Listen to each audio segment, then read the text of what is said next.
Assalamualaikum warahmatullahi wabarakatuh.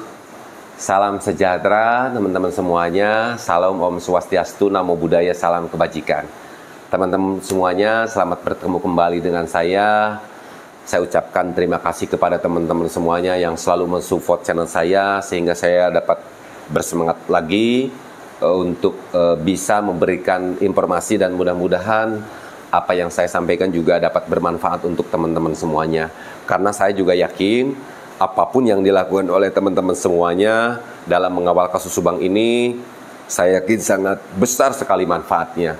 Tidak terlepas dari itu, dan ini juga pernah disampaikan oleh pihak kepolisian, yaitu Irjen Pol Suntana ya, selaku Kapolda Jawa Barat, bahwa pihak kepolisian juga membutuhkan sekali dukungan dari masyarakat, doa juga dari masyarakat untuk bagaimana pihak kepolisian bisa mengungkap kasus yang sangat tragis yang terjadi, yang dikenal dengan kasus Subang ini, teman-teman semuanya.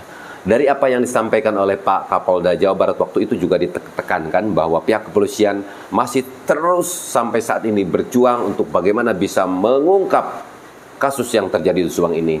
Walaupun mungkin kita tahu bahwa di Jawa Barat ini bukan hanya satu kasus saja yang memang ditangani oleh pihak kepolisian, dan semuanya itu harus terungkap. Tetapi dengan banyak kesibukan yang dimiliki oleh pihak kepolisian dalam mengungkap kasus-kasus yang ada di Jawa Barat ini, bahwa kasus Subang tetap diperjuangkan. Teman-teman semuanya, saya ucapkan juga terima kasih banyak kepada teman-teman semuanya yang memang karena semangat dari teman-teman semuanya itu juga mudah-mudahan apa yang dilakukan teman-teman ini menjadikan sebuah doa yang luar biasa yang dikabulkan oleh Tuhan Yang Maha Kuasa. Ini adalah sebuah sinergitas antara masyarakat dengan kepolisian, karena banyak sekali juga pihak kepolisian dalam mengungkap sebuah kasus itu juga tidak terlepas dari peran serta masyarakat dalam memberikan informasi sekecil apapun kepada pihak kepolisian.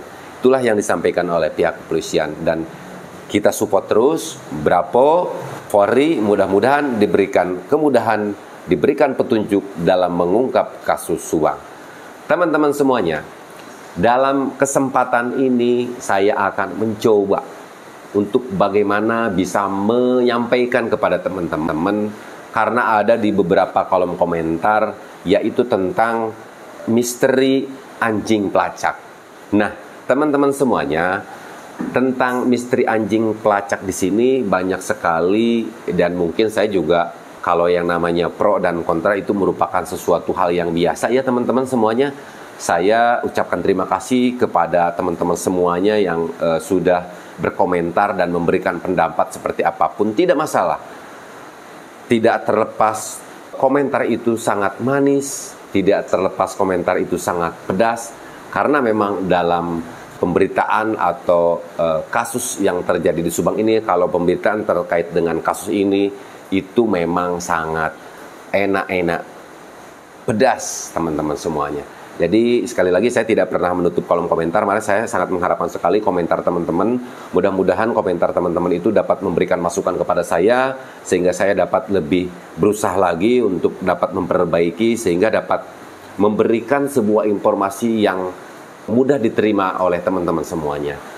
Terkait apapun itu, terkait saya dalam memberikan informasi kepada teman-teman, saya sudah baca semuanya.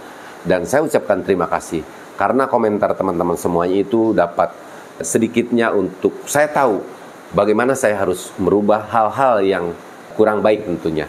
Nah, teman-teman semuanya, misteri tentang anjing pelacak, kita mesti tahu dulu, dan saya juga yakin teman-teman juga tahu bahwa anjing pelacak ini sering sekali digunakan oleh pihak kepolisian dalam mengungkap sebuah kasus tentunya.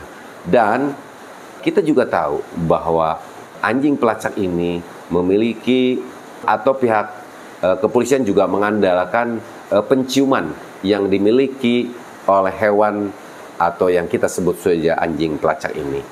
Nah, teman-teman semuanya, biasanya kalau misalkan terjadi sebuah tindakan pencurian di dalam sebuah kasus, apabila dalam waktu yang tidak terlalu lama juga dari tindakan kejahatan yang dilakukan atau pencurian itu, pihak kepolisian menurunkan kinen dan akhirnya pihak kepolisian juga dapat mengidentifikasi kemana pergerakan arah daripada pelaku tersebut tentunya. Itu juga setidaknya dapat memberikan sedikit petunjuk yang dapat lebih memudahkan lagi pihak kepolisian untuk menelusuri jejak pelaku tentunya. Nah, di dalam kasus Subang ini, Kang Heri katanya, coba dong Kang Heri juga berbicara tuh tentang anjing pelacak yang memang menggonggong dan menggigit Danu. Nah, jadi hari ini saya menjawab beberapa komentar yang memang meminta saya untuk saya juga bisa memberikan pendapat saya terkait gonggongan dan gigitan anjing pelacak terhadap Danu pada saat itu. Teman-teman semuanya, pada saat itu saya juga ada di wilayah TKP. Saya juga waktu itu juga pernah, pada malam itu saya juga pernah bertanya kepada kuasa hukum di sana bersama dengan media nasional lainnya ya. Jadi pada saat malam itu semua saksi yang memang dimintai keterangan oleh pihak kepolisian dihadirkan di rumah TKP, dan termasuk salah satunya adalah Danu. Dan sebelum Danu diendus, yang saya tahu waktu itu juga pernah dienduskan barang lain ya, dan memang menurut informasi yang beredar bahwa Danu ini digonggong dan digigit. Nah, saya tidak meliput tuh waktu gonggong dan mengigitan waktu itu karena memang saya berada jauh di rumah TKP. Nah, tapi yang ingin saya sampaikan kepada teman-teman terkait hal ini, kita kembali lagi bahwa pihak kepolisian dalam mengungkap kasus ini tentunya yang kita sudah tahu adalah keterangan yang dimintai oleh dari beberapa saksi ya tentunya.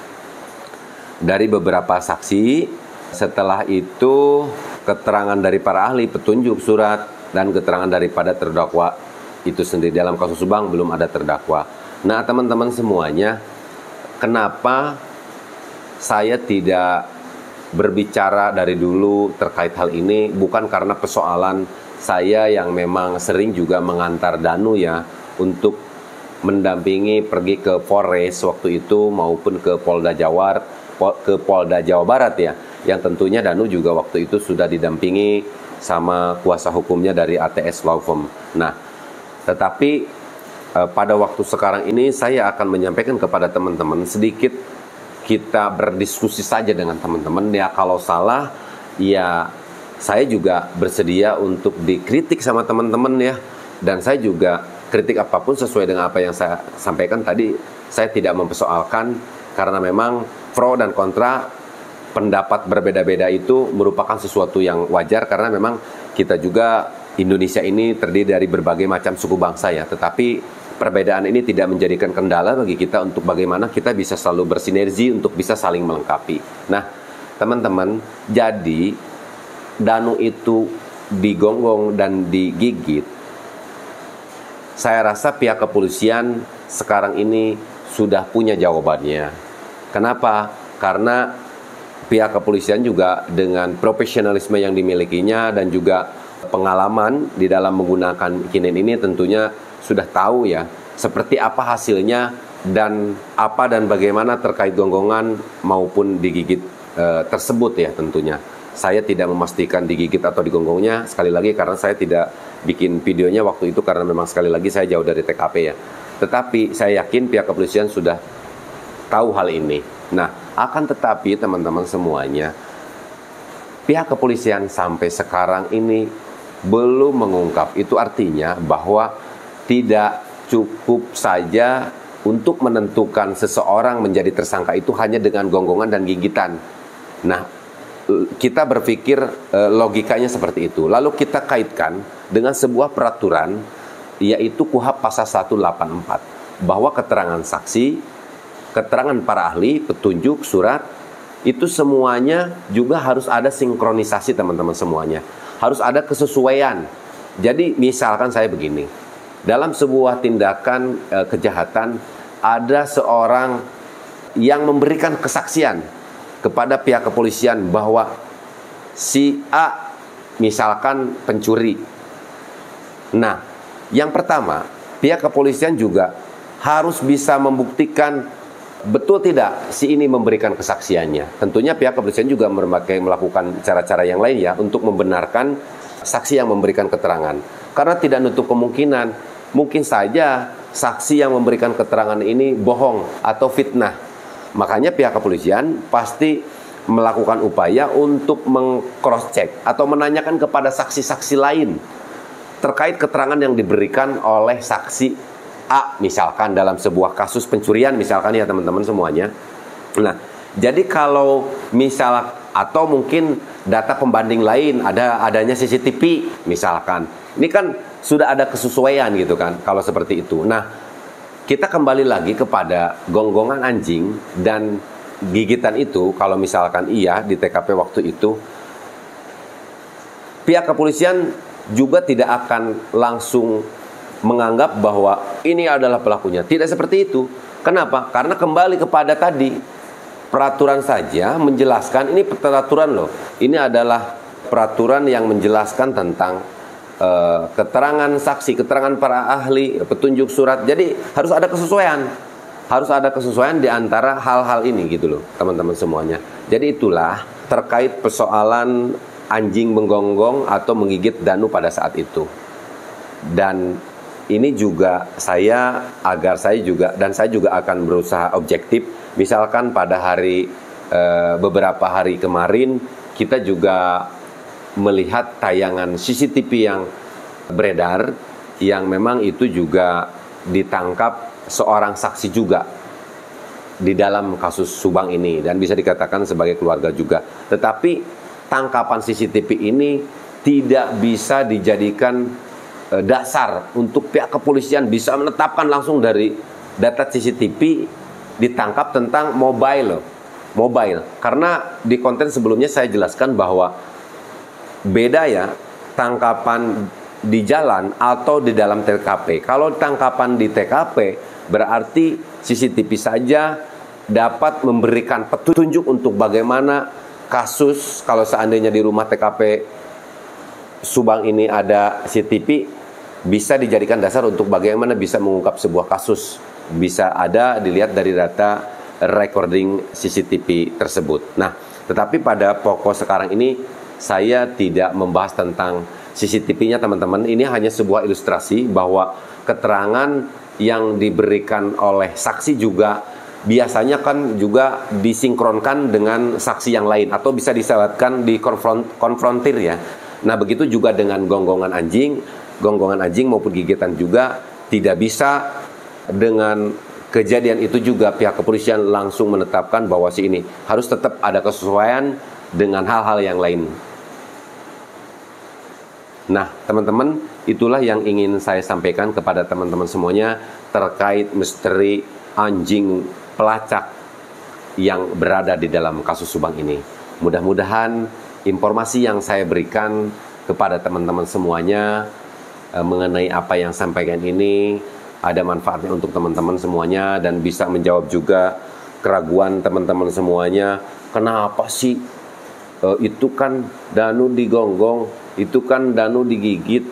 Nah, pihak kepolisian sampai sekarang belum menetapkan tersangka di dalam kasus Subang karena perlu adanya sinkronisasi, perlu adanya kesesuaian. Gitulah teman-teman kira-kira. Nah, itulah yang saya dapat sampaikan. Wabillahi taufik wal hidayah wal inayah wal barokah. Wassalamualaikum warahmatullahi wabarakatuh. Semangat.